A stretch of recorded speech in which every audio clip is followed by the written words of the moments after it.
Welcome to the Black Mental Health Forum, a dedicated space for fostering meaningful conversations, support, and resources around mental health within the Black community. Our forums aim to break down the barriers of silence and stigma, providing a platform for open dialogue, shared experiences, and valuable insights. Whether you're seeking guidance, resources, or simply want to engage in a supportive community, you're in the right place. Together, let's nurture a culture of understanding, compassion, and empowerment. Thank you for joining us on this journey towards mental well being. Thank you, everyone, for joining us today for our new episode of Black Mental Health Forum. And today's episode is talking about workplace bullying. And our presenter is Miss Washington. Is it Ilana? Alona. Ilona. She is going to talk with us about workplace bullying. And we have questions, and hopefully, we will have some good dialogue that we can actually talk about. And Miss Ilana, you can introduce yourself. Great. Thank you, Carolyn. So I am Alona Washington. I now am self-employed. I have a company called The Author's Journey where I work with authors to increase their income and their impact. Before this, I spent 24 years in corporate America, going from job to job, frustrated, angry, suicidal, and just wondering like why I could not get it together. My mom and my dad, my stepdad had great careers. They stayed at Verizon or in the government for 20 plus years. They both went to Ivy League schools, Princeton and Dartmouth. And, they told me you go to school, you go to college, you get a job and die. Like you just stay in the same thing. And that just has not been my story. But as we start talking, I will share why this has been my case. So I want to get started. So when I was thinking about this topic with regard to workplace bullying, really at the end of the day, it's all about you because there's nothing that you could do or say to get people to change who they are. They may stop for a time, but people are who they are and you can't do anything about it. So basically, at the end of the day, you have three choices. You can leave, you can stay and do nothing, or you can stay and strategically navigate the situation. I'm assuming I'm not the only one who has been a victim of workplace bullying. So much so that I actually had an issue or an incident that's currently ongoing in my entrepreneurial career. I've had to issue a cease and desist to my former partner and to another member of the anthology. She's a co author. And um, I'm sitting back thinking, how did I get myself in the same situation I've been in corporate America? Because after a while, right, the common denominator is me. Like, what am I doing? And I'm not saying I'm doing something to cause them to behave that way, but maybe I'm not doing something to protect myself or see the red flags so I can move accordingly. So that's something that we always have to think about. So after everything I've gone through, 24 years in corporate America, my advice will always be to leave. And I know sometimes you get the feeling that you're giving up or that you lost or this was the dream job and you're never going to find anything like it. But if you were treated in that capacity and management and HR did not uh, help it from ending, then that's not an ideal workplace anyway, right? So to leave your job would be prioritizing your mental health and well-being, and also understanding that leaving that toxic situation can be empowering, but it requires careful planning. I don't know when I want to tell this story. I'll tell the story now. So in 2021, I got a job with HarperCollins Christian Publishing. I took a title demotion. I was a director. I left that job to become Harper's senior digital marketing manager. I can't remember the title. But I love books. I've been self-published. I've helped other people self-publish. So I was like, oh my gosh, it's so cool. I get to work in the traditional publishing area, right? What I would love to do. But that phone call with my boss, I knew something was wrong. I got off that call and I called our mutual friend and I was like, I don't like the way she talked to me.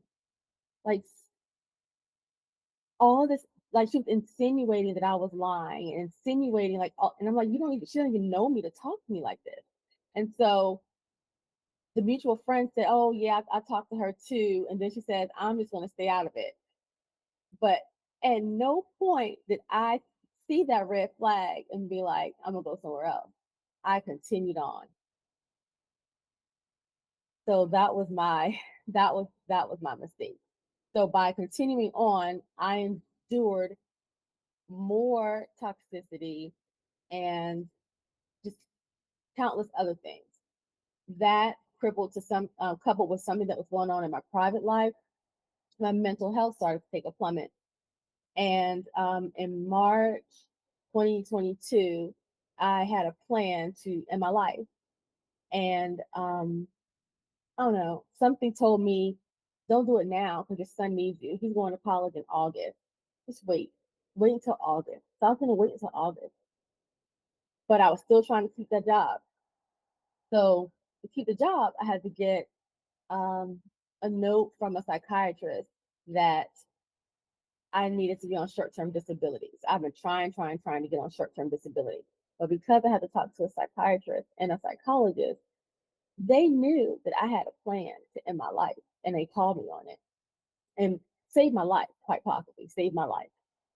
And by the time I went on short-term disability, and when it was time for me to go back to work, my psychologist said, you have all the power. You don't have to go back. You can do whatever you want to do. So I didn't come back. I told him that the day before I was supposed to start back that I won't be returning. That was a little petty, but it felt good. So I left that job. I had no job lined up. I had no clients, no customers. I had nothing. And I didn't know how I was going to pay my bills. But I felt so much more comfortable and freeing knowing that I walked away, because going back to that situation, even with 4 months off of short term disability, was not going to improve. I knew she wasn't going to change. She was just going to bide her time and do everything she could to get me out. So, option number two would be to stay and strategically navigate the situation. I don't have this gift. Does anyone on here have this gift? But I know people do things like minimize interactions with the people. They document incidents thoroughly in the case. They don't reach out to HR because they understand that HR is not our friend. It works for the employer. They know how to build a strong support system outside of work so you can cope. And during this whole time, while they're strategically navigating the situation, they're creating an exit plan. I don't know if anyone has done this before. I pretty much did that in my marriage. I just waited patiently and I strategically exited. He didn't know it was coming. But with regard to corporate America, no. And one thing when it comes to workplace bullying is, and this is a mistake I made, going to HR. HR is not our friends in any way, shape, or fashion. I published this book in February. It's an anthology, and it's stories from Black people, Black men and women navigating the workplace. And there is one story of an HR professional, to the Black woman, and she actually stood up because the company was wrong and took the side of the employee. And they both went to the EEOC and filed a case against the company, got um, got a settlement, and left. So there might be a chance that HR will fight for you, but for the most part, I would not bet on it. Thank you for sharing that. Oh my word, that is awesome. That is awesome. These are some good stories. So I'll give you guys a link if you're interested in buying. I want to interject. The reason I wanted to do this episode is because of the workplace bullying that in the result of Dr. Bailey um, ending her life back in January. When I heard that and just how the president of her company, which was a Caucasian man of a historically Black college, and from my understanding from the reading that I was doing, the other faculty members joined in, and she couldn't get a leg up. And Yep. I was like, oh my God. So if she's going through this and she has doctor before her name, I can imagine the rest of us are going through this. So this episode was very important for us to do. Yep, I agree. From the story of Dr. Bailey and the people in the anthology, it seems like education is incredibly toxic. And I don't know if they target us because they don't feel like or they're scared of us being in the education space and actually presenting our ideas and thoughts into something that they, white people believe belongs to them. Like they're the smart ones, they're the educated ones. They do everyone's history. Like we don't deserve that space. So I mean, education overall, but I don't understand the reason for that for the man doing what he did to Dr. Bailey. But I do know they found him innocent. He was never he was never reprimanded or anything, and he's back on his job. And that's why I say HR is not our friend. Yep. So the last option, and this, I want to take a little bit of time here, is you can stay and do nothing. And I would say for years, I probably fell into this category. And now that I'm more aware, I realize staying and doing nothing can be a sign of trauma bonding.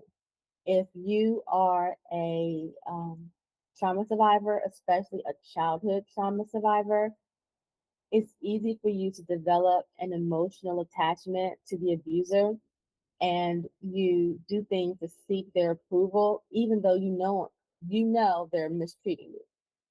You may also feel that you don't deserve any better, and that's how I felt when I was at HarperCollins. You believe that you lack the skills to succeed elsewhere. That was never me. You may feel unable to lead due to financial dependence on the job. I think everyone has that conversation in their head every once in a while. And having experienced similar treatment in the past, you may feel like it's normal or inevitable, like that's just the way corporate America is. And and I'll give this example, and this is when it came to light for me as I was going through therapy in 2022. So when I was interviewing at HarperCollins, I actually had two job offers. Like both teams really, really wanted me.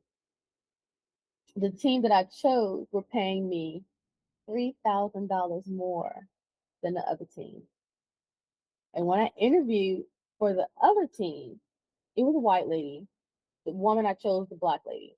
But the white lady and I, we were vibing. Like our first interview wasn't even an interview. It was us talking about books, talking about just marketing in general, conferences, what we liked.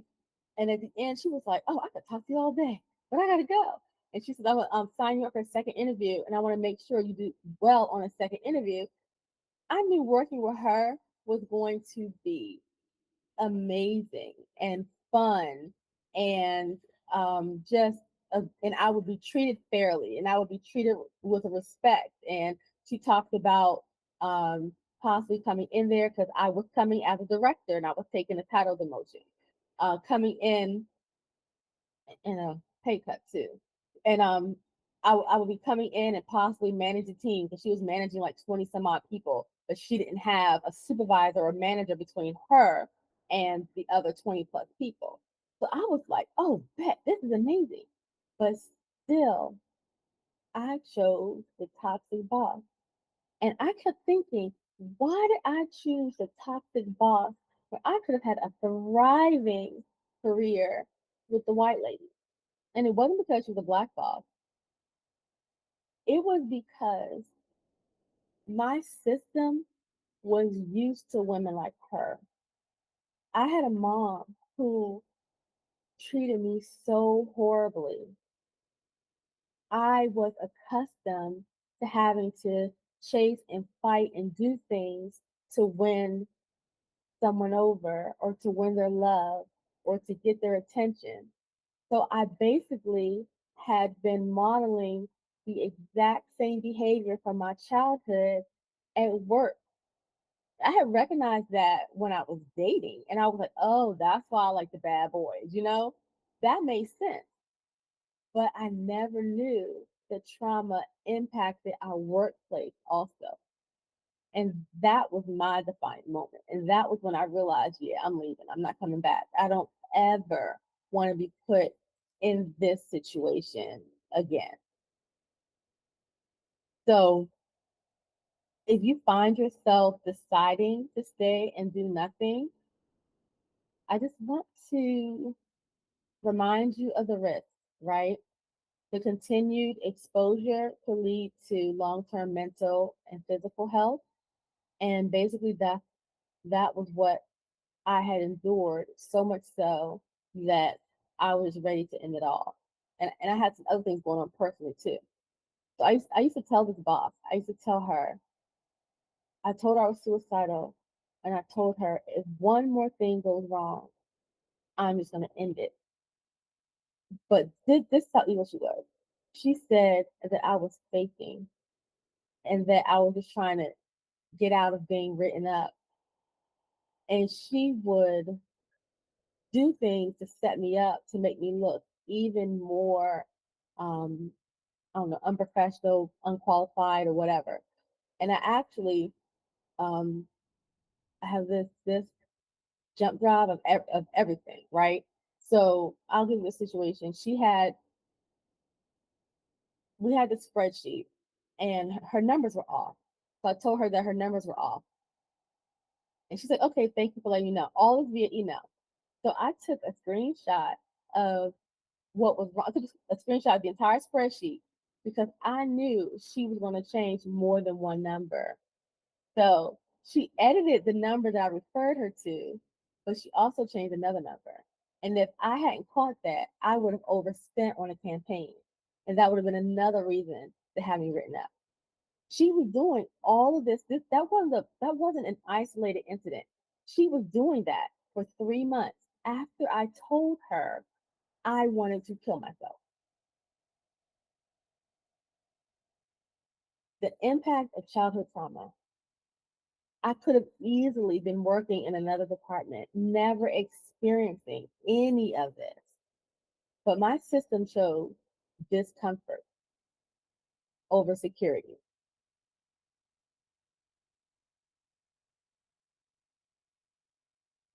So when you think about coping strategies, whether you stay and do nothing or whether you stay and be strategic, I would recommend therapy and seeking support from friends and family, engaging in self care activities, um, walking, running, anything where you get to get outside to the sun, get some vitamin D on your face, um, setting boundaries where possible. I said before, minimizing interactions with the bully, documenting the incident in case it escalates. Um, and I would just say, regardless of what they do or say, just maintaining your authenticity and not letting it sink you to their level. Just being as full of integrity and character as possible. It may not show up immediately, but by you maintaining your character and being a person of integrity, when the lamp is finally shown and all of this is exposed, at least at the end of the day, you can say that I did my best. I operated in integrity.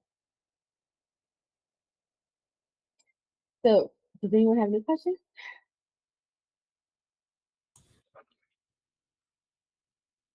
I have some questions if no one else has any. One thing that I did, I found a definition of workplace bullying. It said is the repeated, deliberate mistreatment of a person at work. This may involve hostile, intimidating, or offensive behavior. And this is from an article that was just written um, last month, I believe. Actually, it was a licensed a licensed social worker that wrote that article. And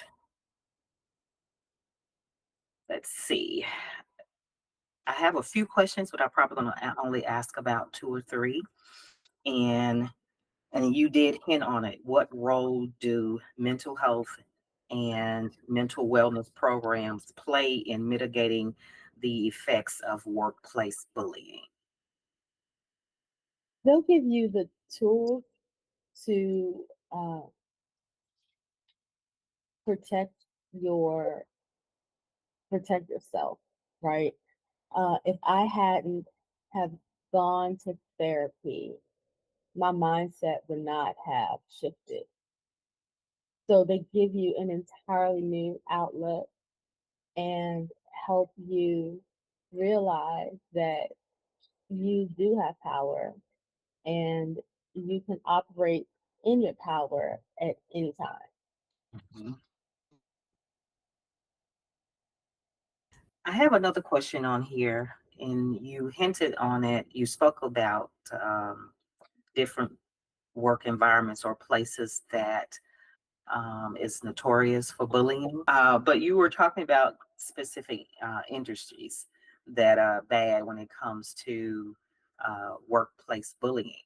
And then you said education is notorious for it. Do you know any other industries that are bad when it comes to workplace bullying? All of them, all of them. But I'm just seeing so many stories about the education field, and I'm talking about. I mean, K to 12 is bad, but I'm talking about university level, trying to get your PhD or being a professor. I saw stories of white men who are committing suicide, and white women who are committing suicide, and they're in that education space. But the reason I say everyone and everything is because this entire construct is still built upon the tenets of slavery, emancipation, Jim Crow. So they're going to do everything they can to make sure we don't get ours. if we manage to climb the ladder and become a member of the C suite, that doesn't mean that they like us or respect us more. That just means that that Black person is able to tolerate and navigate all of the, you know, harassment and everything else that they've had to endure. So, what am I doing? I'm doing a press release for Triumph in the Trenches. And so our enslaved ancestors committed suicide because when there was a deterioration in their work. But can you imagine as a slave? I mean, you're already expected to work night and day, little food. The food is horrible. No, cleanliness anywhere, right? But their situation had to get worse from there to commit suicide. These are our enslaved ancestors, and then we're having our peers and our colleagues, like Dr. Bailey, do the same thing because of the deterioration of their work. Emancipation, we're allowed to work, right? They have to pay us a salary. And the same, bullying, harassing tactics that they employed to make us look bad, to mess up our work, to hurt us physically, hurt us spiritually, hurt us mentally. They're doing the exact same thing. Like nothing has changed. I think they've become a lot more slick about it, a lot more covert. It might not be as overt as it was before because they started enacting laws. But I just think no matter where we go, what industry that we're in, there's just going to be a target on our back.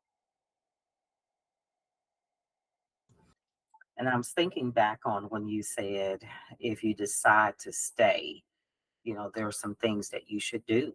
And one of the things you were saying, you need to document everything. And I even kind of found some things. You document everything, seek legal advice, external support and advocacy groups, mental health support, use company procedures, escalate within the organization, look for a new job, consider was it whistleblowing protection, public awareness. And the last thing was networking and professional support. So these are some things that you can do if you decide to stay. And, and that was my thing when I first heard about Dr. Bailey's like, why did she stay? It's so easy to be on the outside looking in. But as I began to look more into the story, the woman was trying to get help. She was doing exactly what you said. She was going to different people. I think she first went to the president and, began to tell him, and he even doubled down on his nastiness. And from my understanding, the other staff was joining in with him, and it's just horrific. It's horrific. Yep, yep, and that's what they do. And think about um, our enslaved ancestors, or even those who were working during Jim Crow. That's something they would do. They would do to our ancestors all the time. There would be one person leading it, and then they get other people to chime in, and everyone talks about groupthink, and I guess everyone can be affected by groupthink, but I've never seen it done so strongly and so intensely when white people want to when white people have an agenda.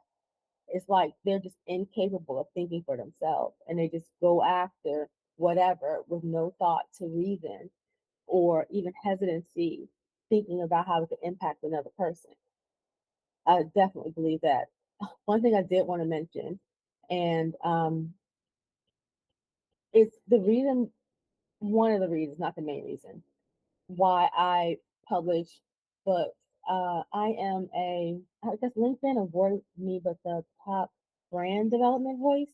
I was like, why brand development out of all the marketing that I know? Why you choose brand development? But it kind of makes sense because I tell people all the time that it's important to build your brand, whether you work for yourself or you work for someone else, or you want to just work in corporate America, wherever, for your entire life. Developing your brand helps you move to the next opportunity a lot faster.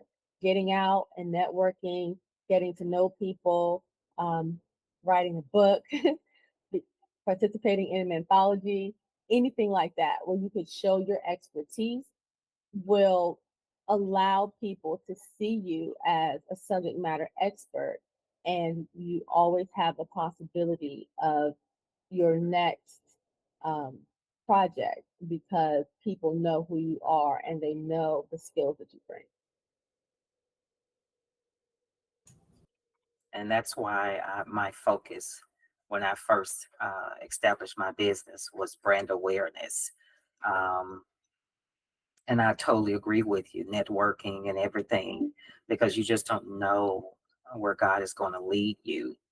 And you have to do the work. You have to do the work on the front end. Yep. I know there's a lot of memes that say, single women, your man's not gonna find you. You stay in the house all day. And the same thing applies to that new job, that new opportunity, that new client. No one's gonna find you if you just sitting around and you don't have a LinkedIn profile, you're not posting. So it works both ways. I never thought about that, but you're definitely correct. And LinkedIn is my biggest platform. And it's just amazing how God has blessed me to connect to the various people. And so I'm looking to hopefully learn to use it even more effectively as time passes. Um, but I really appreciate your time, and you continue to speak on whatever you need to speak on. We're here listening. Thank you. I appreciate it. But I did find another article that was written in May of 2022 of a young man that just left his job. He was a travel nurse um, in California, and he walked off his job doing the night shift. And 2 days later, after his roommate reported him missing, they found his body uh, in in San Francisco alongside his car. He Oh, committed suicide. And it's just, I guess my thing is to bring bring more awareness of suicide, because from my understanding, from what I saw, that United States leads in suicide. Um, and I was just going through some things preparing for today. Some stats that I think that's about a couple of years old. It said 37% of workers have been bullied. But on the flip side of it, 72% of the people bullying hold authoritative positions. And so, and I forgot her name that's on LinkedIn, but she said people don't leave their jobs, they leave horrible bosses. yep, yep, And absolutely. that's something I've always said, is the job is already stressful enough, but you can deal with the job. It's usually the people that make the job worse than what it really is. Yep, absolutely. Well, if you don't have anything else you want to add, and uh, Antoine, if you don't have any questions, we're going to end here. We just appreciate your time and your expertise, your testimony to this subject that really needs to be uplifted even the more. And I agree with you when you say even childhood trauma. That is another subject that needs to be lifted up, and I endeavor to do that. And Absolutely. I would love for your help on that. Absolutely. Okay. So we're going to end here. And again, I appreciate you. Thank you for joining us at the Black Mental Health Forum. We hope today's discussion has provided valuable insights and support. Remember, you're not alone on this mental wellness journey. Stay connected with us for more resources, events, and support. Together, we can continue to break down barriers and prioritize mental health within the Black community. Take care of yourselves until next time. Remember that your mental health matters. Goodbye for now, and we look forward to seeing you soon at the next Black Mental Health Forum. Thank you.